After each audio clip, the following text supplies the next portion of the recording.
your spirit grow. Welcome to the Gardner Show. Yes, so I had to call in to check in.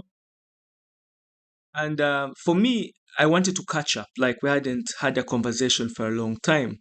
But as the conversation went on, I started to notice something that shook me by surprise.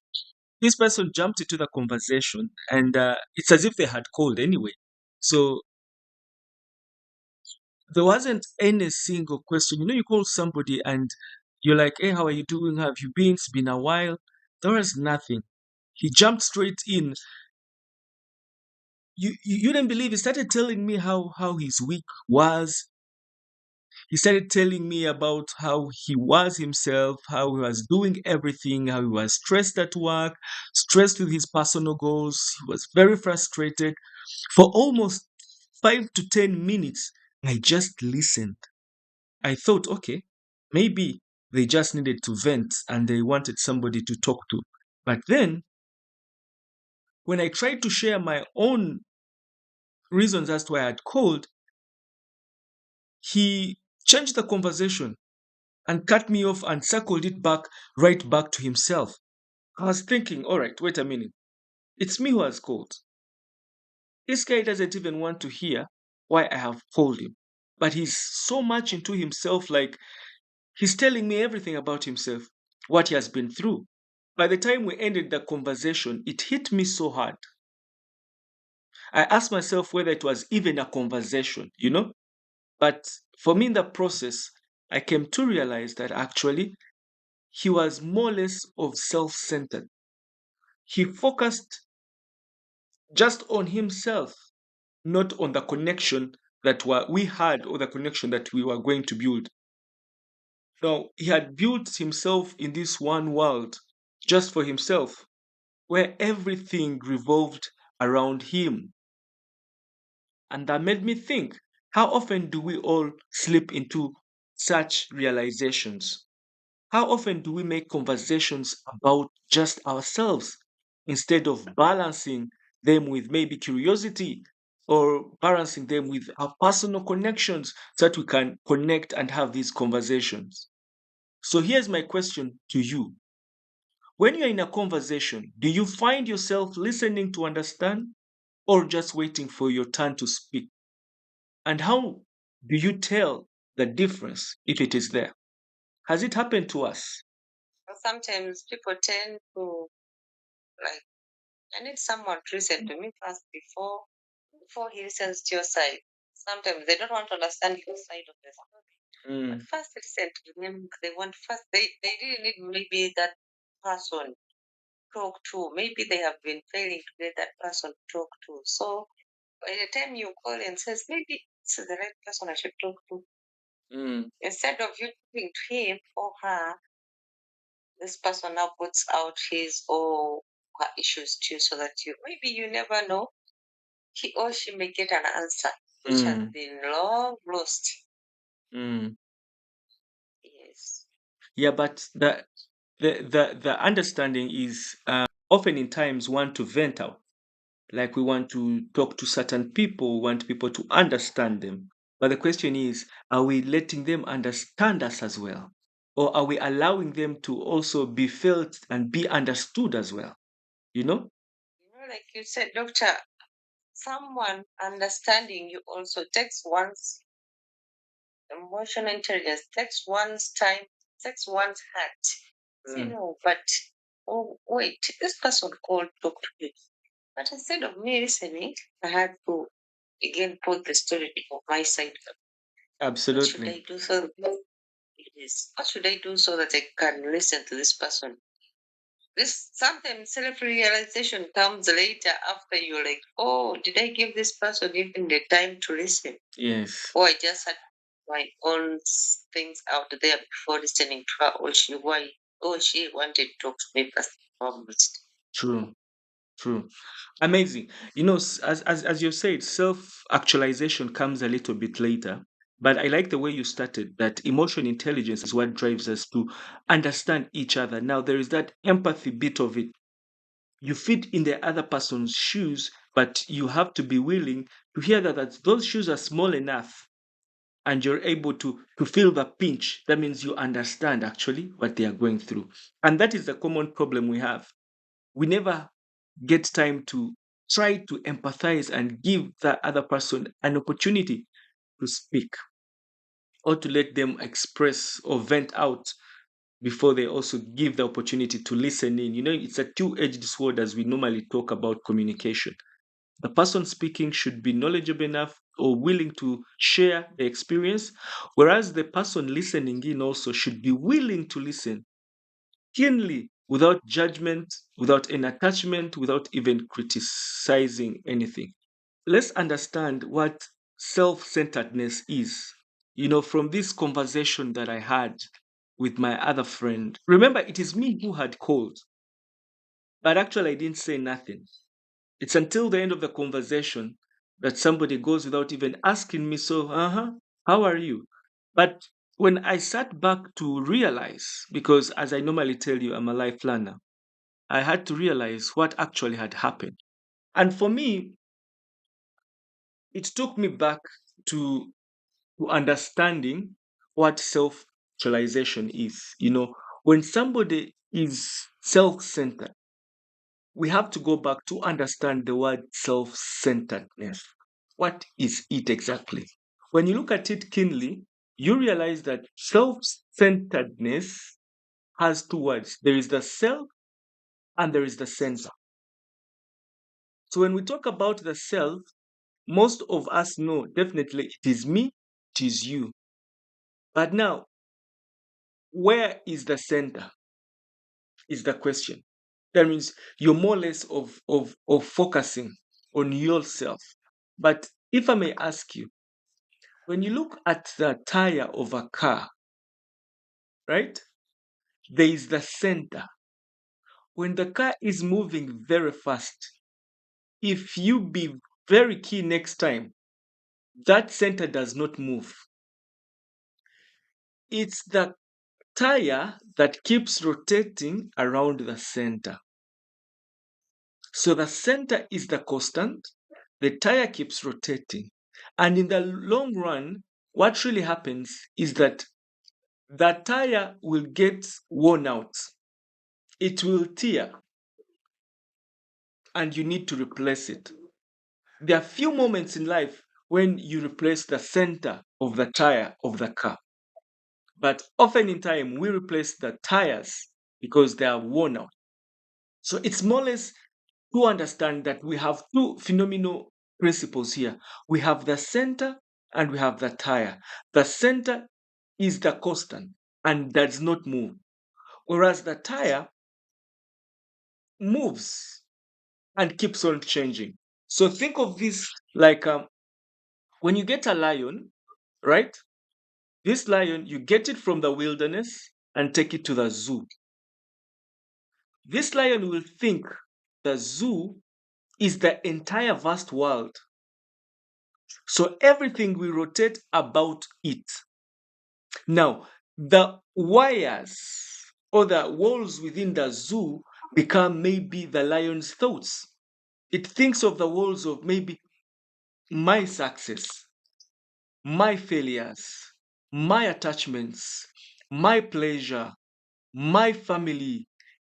It's all about the lion and it's being protected by the walls. So the walls are those self imagined thoughts, feelings, ideas that we accumulate as we grow in life.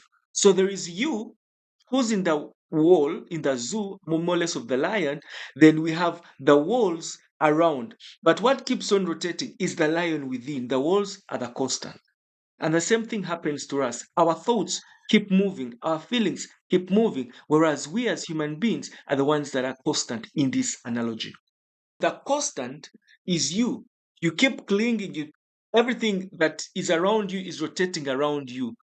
It's mine, mine, mine, mine, mine. You know, my this, my that, my this, my that. And whenever there is that mindset, then it creates conflict.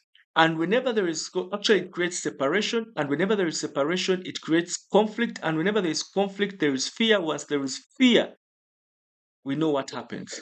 If you're seated around Lake Victoria, you go to Lake Victoria and you have your stone and throw it in Lake Victoria. What happens to the water? It creates ripples. And the ripples, because the lake is vast, they will move away and dissolve. But if you get the same stone and go and throw it to any pond that you know around, the ripples will move, but when they move, they'll get to the bank of the pond and then come back. There are some that are going, there are some that are coming back. And once we have some going and some coming back, what happens? They create conflict. And that conflict comes in when you think about yourself and what also the other people are thinking about you. Now it creates conflict within, because there are thoughts you have, the wall, the big wall you built about myself, my family, my success, my pleasure, my attachments, my failures. Everything is there. Then there is that other conflict that comes from what other people think of you.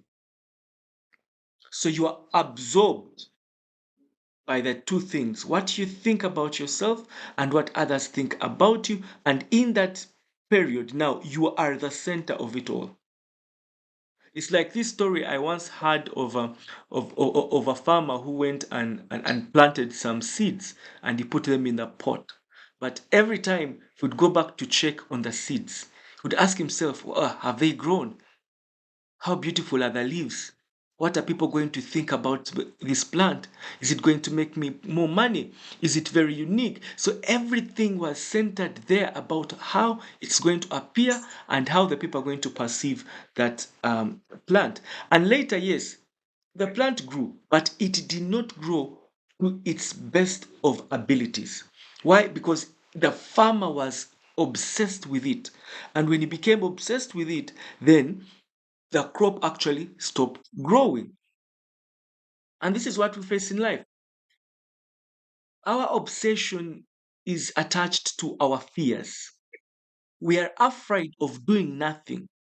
Every day, we think you can't sit somewhere and just be quiet by yourself and be all alone. We are afraid of being forgotten. That's why every one of us wants to make impact today, because we want to leave a mark, whether it is positive or it's negative. So we are absorbed about that impact we want to do and lose sight of what is around us and lose sight of the connection and lose sight of the things that we are meant to do, be, and have. And finally, the other fears that we have that have made us self centered, and it's the fear of the unknown. We are uncertain of what will happen.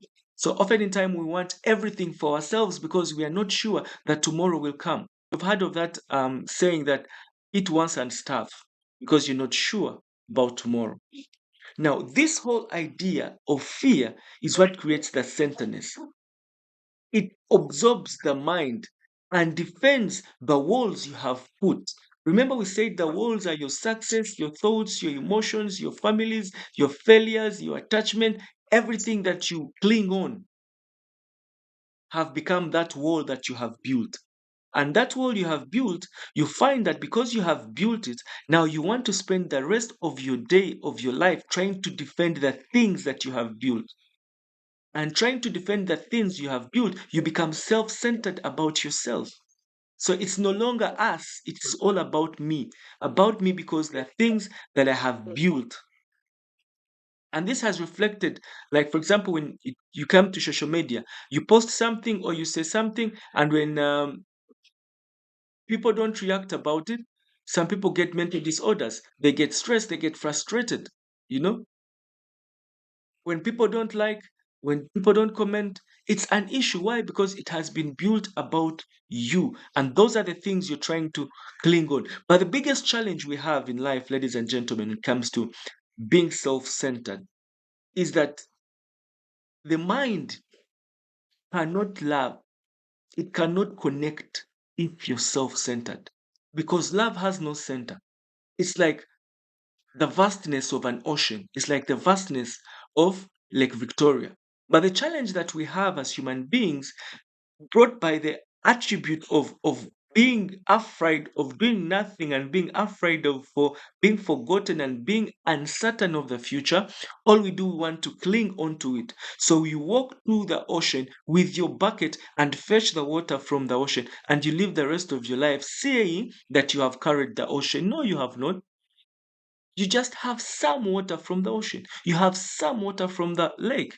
But the ocean or the lake is out there. It is vast. It is vast. So when we talk about self-centeredness, we are talking about the mind, the small water that you've fetched in the bucket from the ocean, and you think that you have the whole ocean. And yet we know the ocean never changes. We want this water to stay. We don't want it to go. We are clinging on to it. We are holding on to it.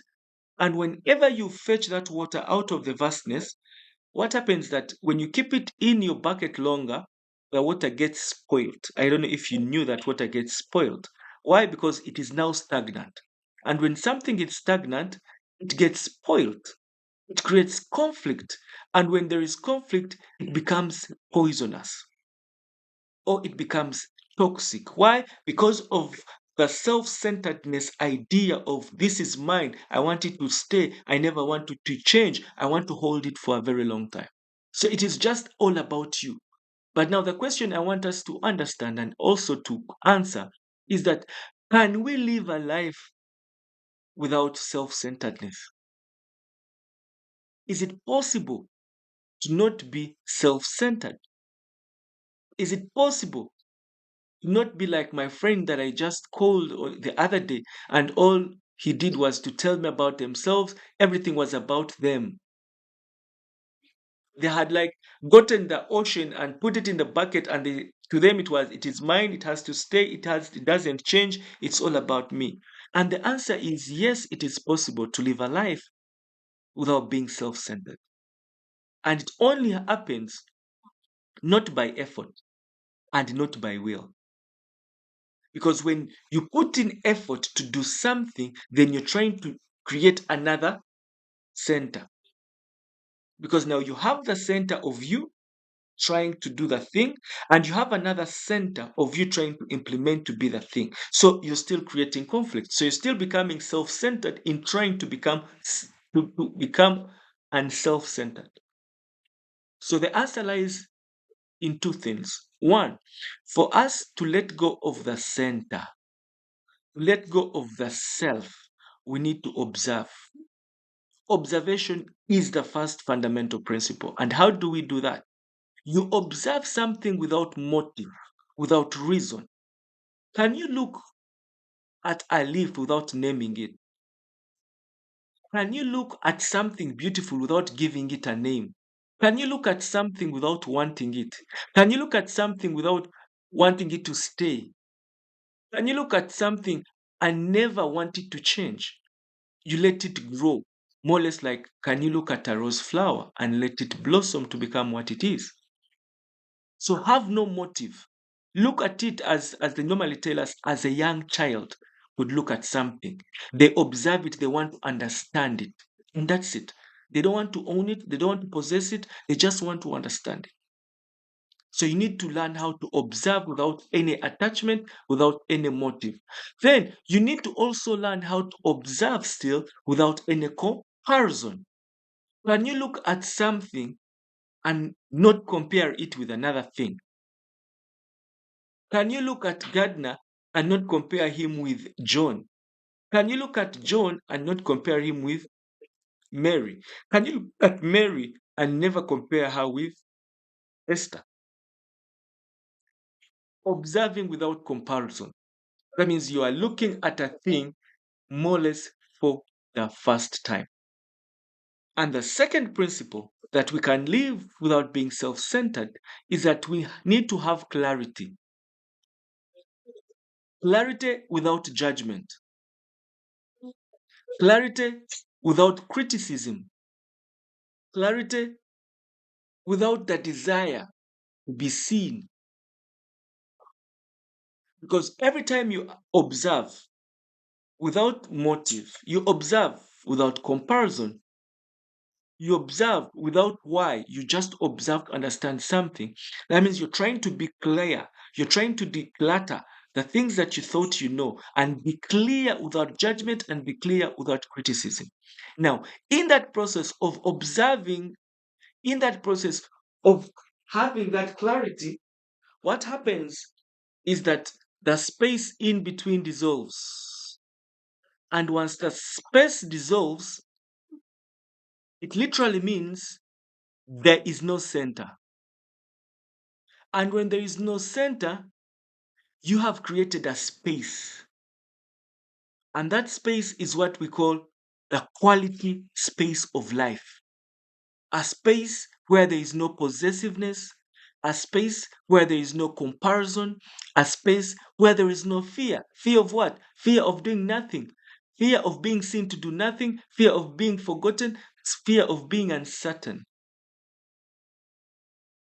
And in that process, what have you done? You've opened up a small window in your world, and that small window opens to show you the vastness of the sky. And in the vastness of the sky, you start seeing beauty. The beauty brings harmony, and that harmony brings fulfillment. Why? Because there is no center, there is no me, there is no you. All that we have in the space is one. So we become one with everything around us. Why? Because we have observed, we have seen, and we have clarity. Now, that's the space where self centeredness ceases from being. And this is what we should do always. Have that space because it's the space that gives us the fulfillment, the harmony, and the beauty of what is around us, appreciating everything that comes our way. And this is what I thought really was missing in my friend's venting out. He didn't let it become as it should have been. And I felt like maybe we needed to have this conversation and share it through. And I would urge every one of us to go back and create that space because it's the space that creates the difference. You see, the beauty is that, as you've said, people will always compare. But you who has understood the comparison, now you come back and ask yourself, but why am I comparing? Can I be my true self? Can I be myself? Because if you compare me to another person, that means you've prematurely judged who I am. It's like when you say, no, no, no, the hand is better than the leg, or we're trying to compare the hand and the leg. Do they have the same functions? Definitely not. But one thing I'm sure of for sure is that every one of us is unique. We have that uniqueness within us. So it is up to you to find it and give it away without even looking on the side. You give it away in its raw form. If you're good at dancing with your buttocks down, as I've seen many people do, dance with your buttocks down because that is your uniqueness. But if you lose sight of dancing with your buttocks down and start dancing on your feet, now people will judge you by dancing on your feet and they'll judge you prematurely. And you cannot compete with somebody who's very good at dancing on their feet because you're trying to become who you're not. Yet, if you had danced with your buttocks, you'd be a superstar. We have seen this young man. Uh, that is it. They call it. They do call him. Is it dance kuchiwato? That song. That guy who dances with the waist. Is it wa wa wa anywa? You've heard that song, and that guy is dancing with his waist, and he has gone places. You see, because that was his uniqueness. So he became himself. So every time you become yourself, that means you're becoming new. And when you become unique, nobody will judge you based on the others. So at times, I know it is very hard, but can you be your true self?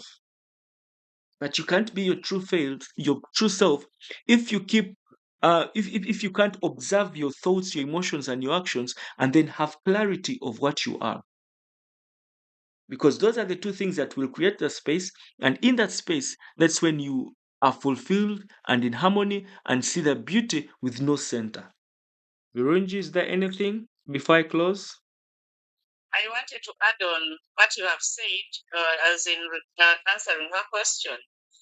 How to solve that? The very first thing, because now we are talking to us, not to them who are not here. To avoid that comparison, one thing that can help us is to always see the good in other people's lives. Because if I realized something good, as you have said, something unique in someone's life, I'm going to treat them in that way. It is going to be hard to begin comparing them with others or with myself, because I will know that's what brings us not to be like we are managers, to be micromanagers. Like you have to be part of everything because you think you can do everything, which is so draining. But if I know Virung is good at organizing events, I will give them that responsibility. If I know someone is good at convincing people, like you place everybody in their places, it is going to be easy for us. But if you begin, how have they done this little? You cannot be everything. So if I see the uniqueness and the beauty in each and every one's life, it is going to be easy for me to place them, and it will give them the opportunity to exercise who they are really are. Thank you. Yes, thank you. Thank you so much, Virunji. And you've put it very right. It's seeing goodness in others. Do you know how you see goodness in others? You only see goodness in others when you create that space. The space that has no center. The center is the me, the I, the self. Now, every time you see goodness in others, do you know what you're emitting? You're emitting goodness in them also. So they start also seeing goodness. And that is the cardinal principle. Do unto others what you want them to do unto you. If you see them good, they'll look at you good. Why? That is Because we attract not what we desire and want in life, but who we are. So we see true. what is in us. Mm. So if we can practice that principle of goodness, this world can be a better place. Because we eliminate the center, which is the self, which is the me, which is the I, and which is full of fear, full of doubt, and full of an uncertainty. And it's in that space that we become one, live happy and fulfilled thereafter. Thank you so much for joining in. It was a very blissful morning and a very good one to have to learn from both of you and have these ideas. And hopefully, let's go keep learning, keep transforming, and keep empowering others around us. So, have yourselves a blessed day. Till next time, tomorrow, same time, same venue. May God bless you.